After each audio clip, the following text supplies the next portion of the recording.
Hello friends, May Flaum here for Dress It Up Buttons. Today we are doing a UV resin painted vase.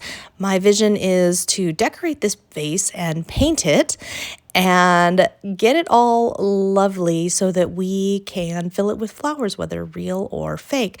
So this is just a glass jar that I've had around here forever, and I'm putting some UV resin on the backs of some buttons. Now note, these buttons are not adhered to this until we set the resin, and this is UV resin. The nice thing about that is it's very quick.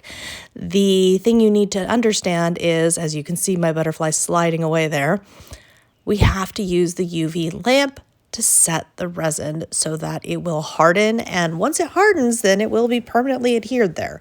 So I'm just taking my lamp and turning it on, and it has an kind of an auto set timer, so it only goes on for 1 minute at a time. And I like to check after each minute if it's done or if it needs more time. I'm just kind of propping it up here. Obviously, it's a little different than usual. Usually I have really flat little things that I am setting, and this time it's a bigger jar.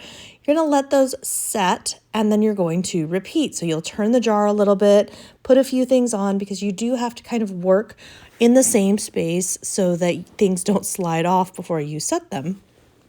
So we're just going to kind of repeat here with our buttons. And I mentioned removing the shanks. That is so that they are flat on the back. And then you can also put a dot of resin on the jar and set a button on top. It really depends on the button. It depends on what you want to do. And you can work big, you can work small.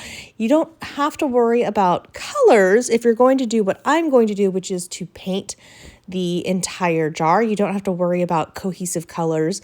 If you aren't going to paint it, then you would just make sure that the buttons look nice together and that they were coordinating colors. And as you can see, I just continue to repeat with the UV light to set that resin.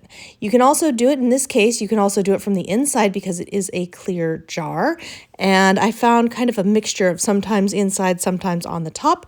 And I'm going to go around a couple of times. So while this is, the jar is round and I could go around once, I'm going around a few times to add more as I find different buttons that I want to utilize, as I find that I want to add more detail or add more or less buttons. And you don't have to cover the whole jar, but you could if you wanted to.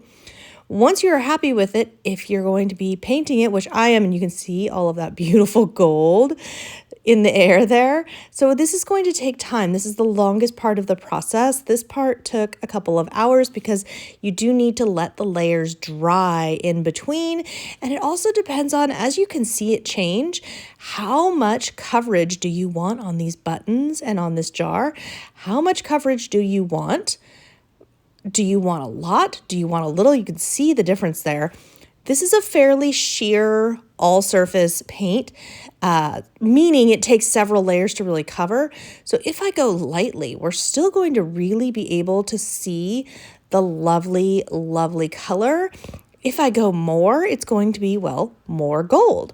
So how much you cover is up to you. If you cover just a little too much and you want to take a little off, you could use a sanding block to, this one happens to have a texture, it doesn't need to, just to take off a little of that excess, and then you can take a look and you can see, you can kind of pull some of the paint off of the buttons if there's some of the buttons you want to do this to.